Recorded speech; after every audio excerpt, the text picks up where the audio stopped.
بھئی حلال جانور کی اوجڑی کے حرمت یا کراہت کے بارے میں نہ تو کتاب اللہ کے اندر کوئی نص موجود ہے اور نہ پیارے پیغمبر محمد الرسول اللہ صلی اللہ علیہ وسلم کی صحیح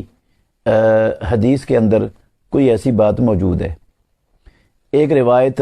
بعض لوگ پیش کرتے ہیں جو سندن ضعیف ہے، جس میں حلال جانور کے 7 اعضاء کو جو ہے نا وہ مکروہ یا حرام قرار دیا گیا ہے، لیکن اس کی سند صحیح نہیں ہے، وہ روایت پایہ ثبوت کو نہیں پہنچتی،